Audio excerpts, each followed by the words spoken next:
그러면 여러분, 참된 평화라는 것은 공의가 설립돼야지 돌아오는 건데, 그럼 공의라는 것은 한번 깨진 이상 누군가가 책임을 져야 된다는 뜻입니다.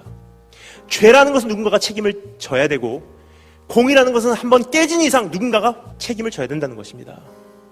그래서 한국에 가면 캠퍼스 이렇게 돌아다니면서 논크리스찬들 자주 만납니다. 논크리스찬들 만나면 자주 듣는 질문이 있어요. 이런 질문이에요. 하나님이 진짜 사랑이시면 그냥 용서해버리면 됐지, 왜 꼭 누구의 피를 흘려야만 합니까? 그 어떤 사람도 그냥 용서할 수 있는 것은 가능하지 않습니다. 왜 그러냐? 공의라는 것은 깨져버리는 것이고, 죄라는 것은 저질러져 버리는 것이고, 문제라는 것은 한번 저질러진 이상 누군가가 책임을 지지 않으면 안 되는 것이기 때문입니다. 예를 들어서 여기 시계가 있습니다. 이 시계가 있는데 어떤 사람이 저를 이 시계를 보여달래요. 제가 보여줬어요. 그 사람이 이 시계를 봅니다. 야, 시계 좋습니다. 너무 좋습니다. 하더니 갑자기 시계를 땅에다가 탁 던지더니 막 밟아요. 어떻게 했죠? 시계가 부서졌어요.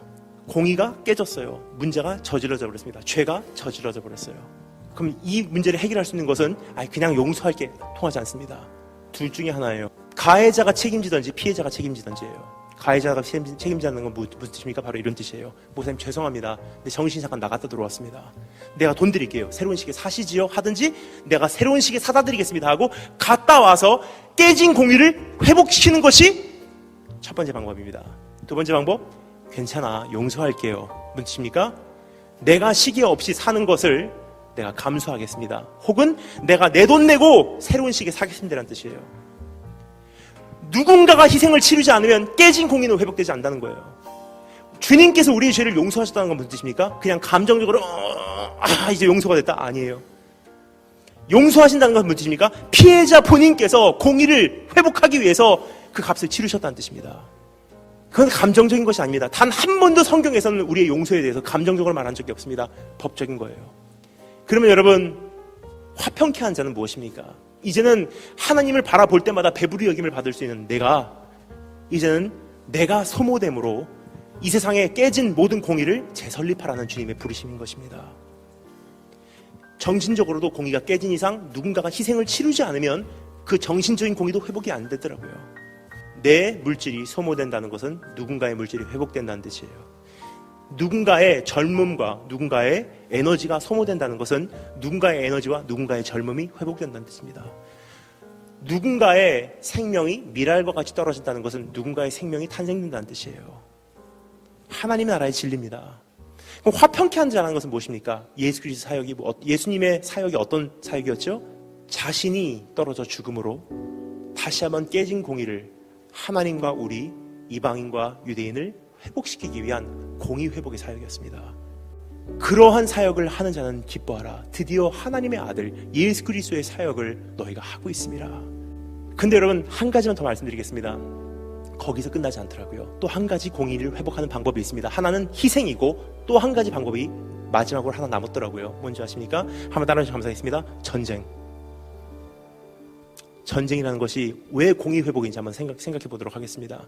저는 6년 동안 끊임없이 다녔어요. 인도부터 시작해서 예루살렘, 중국부터 시작해서 몽골리아, 동남아시아, 호주 막 다니는데 한 가지 내린 결론이 있어요.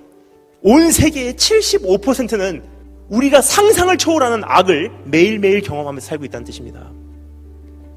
그냥 하나님 그냥 사랑이신데 그냥 용서하면서 감사하면서 행복하게 살아, 그 말을 할 수 있다는 것은 나는 꽤 평안한 삶을 살고 있습니다라는 뜻입니다.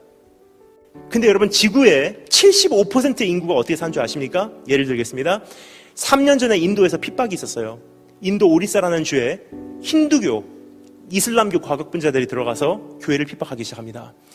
100명의 크리스찬이 순교를 당하고 600가구가 불에 타갖고 없어졌어요. 교회를 포함해서. 근데 그 한 가정의 이야기를 말씀드리겠습니다. 힌두교 과격분자들이 들어가서 그 아빠, 오빠들 다 죽이고 거기는 엄마, 언니들 집단 강간하고 다 참수시켜버렸어요. 그리고 14살 된 어린아이, 여자아이를 남자들이 들어가서 집단 강간을 하고 몸에다가 휘발유를 붓고 불질러버렸어요. 다행히도 그 여자의 몸이 타고 있다가 딱 반 정도만 탔을 때 선교사님들이 들어가서 불을 꺼줬어요. 그 여자아이 아직도 살아있습니다. 그 여자아이에게 가서 여러분 이렇게 얘기하면 통한다고 생각하십니까? 네가 크리스찬이니까 네가 용서해. 통하지 않습니다. 하나님은 사랑이셔. 네가 용서해야지. 안 통합니다. 그 정도의 복음이라면 저는 안 믿었을 거예요. 너무나 얕거든요. 근데 여러분, 너무나 감사한 것은 우리 주님께서는 그래서 이렇게 말씀하세요. 참된 복음의 완성은 무엇이냐? 바로 이것입니다. 그 여자에게 통하는 복음이에요. 바로 이 복음입니다. 네가 당한 대로 갚으실 거야. 기다려. 반드시 그분 이 세상에 오셔. 그분 오시게 되면 네가 당한 대로 갚으실 날이 와.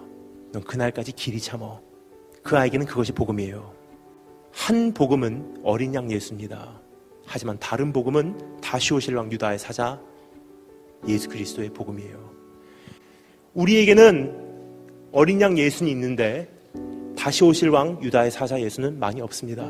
하지만 유대인들에게는 다시 오실 왕 유다의 사자 예수는 있는데 어린 양 예수가 굉장히 적어요. 결국 주님이 이 세상에 오시는 그날까지, 마지막 최후의 전쟁이 치러지는 그날까지 이제는 주님이 다시 오셔서 이 세상에 다시 한번 그 공의를 설립하실 수 있도록 그 길을 예배드리는 사역입니다. 땅끝까지 하루빨리 복음이 전파되므로 우리 주님이 이 세상에 오셔서 깨진 공의 회복시키시고 당한 자를 위로하시고 악한 자를 주님께서 심판하시는 그날이 속히 올 수 있도록 이제 나의 인생의 모든 것이 그것에 초점이 맞춰지는 그런 축복이 있으기를 주님으로 축원합니다.